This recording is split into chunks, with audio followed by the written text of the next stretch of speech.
Passing where there's doubled solid lines may be a bad idea, but it's not illegal in Ontario. Thunder Bay Superior North MPP Lise Vaugeois wants that to change. Vaugeois says highway safety is the issue she gets the most complaints about from constituents. She's backing her NDP colleague Guy Bourgouin in the Northeast, who's putting forward a private member's bill that would make it illegal for drivers to cross a double line on the highway. He's proposing a fine of $400 and 3 or more demerit points upon conviction. Although opposition-backed bills are usually defeated by the government, Bourgeois hopes this bill might be the exception. We've got people with, using cams on the front of their vehicles, recording trucks on both sides of double lines going in the same direction, which is extremely dangerous. And it's frightening for the car drivers. And frankly, it's probably frightening for the truck drivers as well. In a written statement, the Ministry of Transportation says it regularly reviews its policies and practices and touts Ontario as having among the lowest rates of fatalities per licensed drivers. They add the province's law already gives police the ability to issue fines if a driver is operating their vehicle unsafely, including improper passing. Northwest Region OPP says speed was a factor in a collision between 2 tractor trailers on the Kenora Bypass, also known as Highway 17A, early Tuesday afternoon. There's no word yet on whether charges will be laid, but the OPP did post to social media saying that speeding led to the collision between the 2 transport trucks.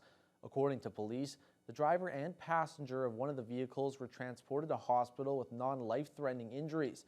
Both transports sustained significant damage, and the highway was closed down to 1 lane for several hours. The investigation is ongoing. The Trudeau government is investing nearly $1.4 million into modular home construction in northwestern Ontario. Area MPs Patty Hajdu and Marcus Pawlowski made the announcement on Friday at a Thunder Bay company which they believe can help address the housing gap in First Nations. Jessica Clement reports.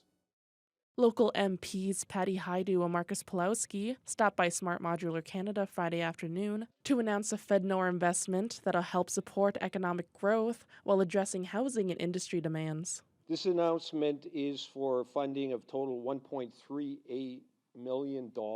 Smart Modular Canada is a business in Oliver Papoonge that designs, manufactures, ships, and installs modular homes and other buildings anywhere. CEO Bill Bolton says there's currently a lot of demand for modular buildings in First Nation communities. We've delivered to an awful lot of them, Pick River, Pick Mobert, North Caribou. We're doing a bunch of houses up there right now. Lac Seul, we're doing Wabigan is right next door to us here. We're doing some for, and the list is long. The investment is anticipated to create 15 jobs, and Bolton says it will help expand their operation and triple the production of homes with automation. We learned pretty quickly when we started 3 years ago that in order to get more houses out the door and the quality that we want, we needed to automate. So now we've automated with CNC equipment, so we can now build our own cabinets and that in-house, or wherever before we had to buy them from out of the province. We'll be able to build more components and vertically integrate everything in the building so we're not dependent on outside sources, which is very important for us here in the north.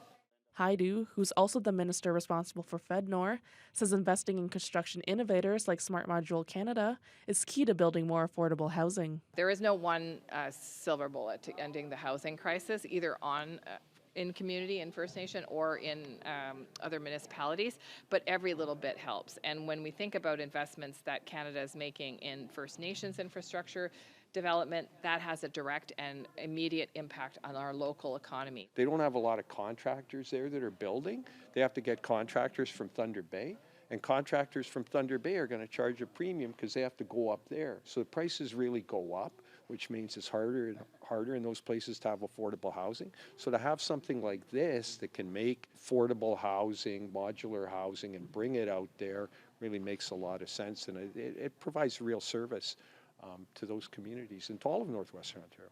Jessica Clement, TBT News. Good news for Francophone students in the western part of the region. La Vérendrye French High School in Thunder Bay will soon be offering a full online high school schedule for grade 9 students in Ignace, Red Lake, and Dryden.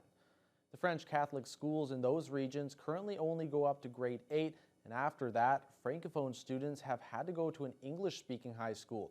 With these new satellite classes, Students in Ignace, Dryden, or Red Lake will attend classes in person at their elementary schools while being taught online from La Vérendrye.